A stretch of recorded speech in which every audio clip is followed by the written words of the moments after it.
Ordinance میں non filer کے خلاف ایکشن کی تجویز، نان فائلر کے لیے گاڑی جائیداد خریداری پر پابندی، نان فائلر کے لیے میوچل فنڈ سرمایہ کاری پر پابندی ہوگی، نان فائلرز شیئر کی خرید و فروخت نہیں کر سکیں گے۔ نان فائلرز پر نقد ڈلوانے پر ایڈوانس ٹیکس کی شرح 0.6% سے بڑھا کر 1% کرنے کی تجویز ہے۔ رواں مالی سال ترسیلات زر کا حجم $37 ارب سے تجاوز کرنے کی توقع ہے۔ آئندہ مالی سال میں حکومت نے سرکاری ملازمین کے قبل از وقت ریٹائرمنٹ کی حوصلہ شکنی کا فیصلہ کیا ہے۔ پینشن میں اضافہ مہنگائی سے منسلک کر دیا گیا ہے۔ شریک حیات کے انتقال کے بعد فیملی پینشن کی حد 10 سال تک محدود کر دی گئی ہے۔ ریٹائرمنٹ کے بعد دوبارہ ملازمت میں سے تنخواہ یا پینشن کسی ایک کا انتخاب کیا جائے گا۔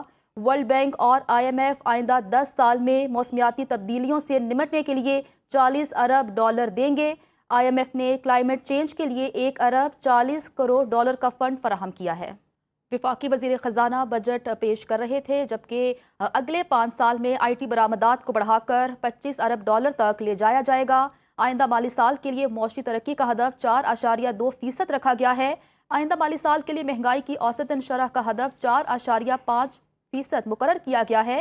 آئندہ مالی سال بجٹ خسارہ GDP کے 3.9% کے مساوی رکھنے کا ہدف مقرر کیا گیا ہے۔ آئندہ مالی سال پرائمری سرپلس کا ہدف مجموعی قومی پیداوار کے لیے 2.4% کے مساوی مقرر کیا گیا ہے۔ آئندہ مالی سال FBR کے لیے ٹیکس ہدف 14,131 ارب رکھا گیا ہے۔ وفاقی محصولات میں صوبوں کا حصہ 8,206 ارب رکھا گیا ہے۔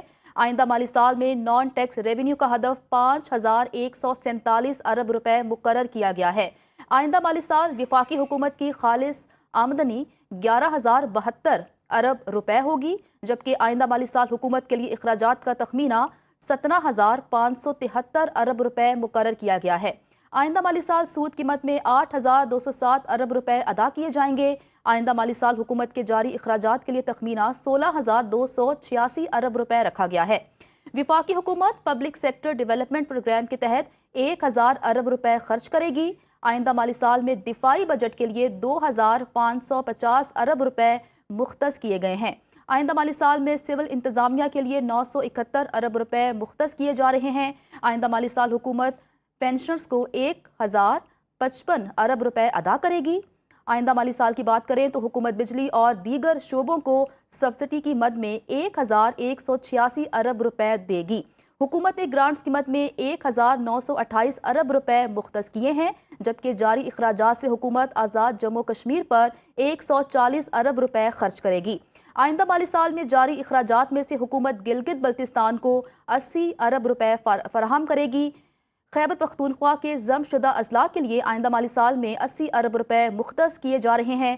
پانی کے ذخائر میں اضافے کے لیے جنگی بنیادوں پر اقدامات کرنا ہوں گے۔ ترقیاتی پروگرام میں انرجی سیکٹر کی 47 ترقیاتی اسکیموں کے لیے 902 ارب مختص کیے گئے ہیں۔ وزیر خزانہ نے کہا کہ IPPs کے ساتھ معاہدوں پر نظر ثانی سے 3,000 ارب کی بچت ہوگی۔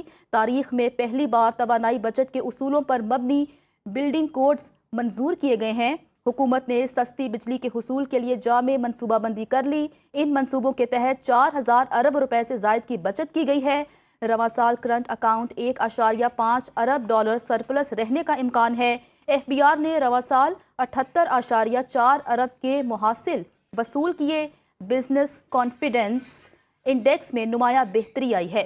وفاقی وزیر خزانہ بجٹ پیش کر رہے تھے۔ اسپیکر ایاز صادق کی زیر صدارت یہ اجلاس جاری تھا۔ وزیر اعظم شہباز شریف بھی اسمبلی میں موجود تھے، جبکہ اپوزیشن کی جانب سے بھرپور احتجاج کیا گیا، ان کی جانب سے شور شرابہ بھی کیا گیا۔ وفاقی وزیر خزانہ محمد اورنگزیب نے مالی سال 2025-26 کے لیے 17,573 ارب حجم کے وفاقی بجٹ کا اعلان کر دیا۔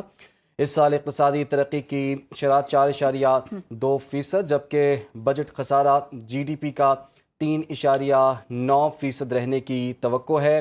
آرڈیننس میں نان فائلرز کے خلاف ایکشن کی تجویز، نان فائلرز کے لیے گاڑی جائیداد خریداری پر پابندی، نان فائلر کے لیے میوچل فنڈ سرمایہ کاری پر پابندی ہوگی۔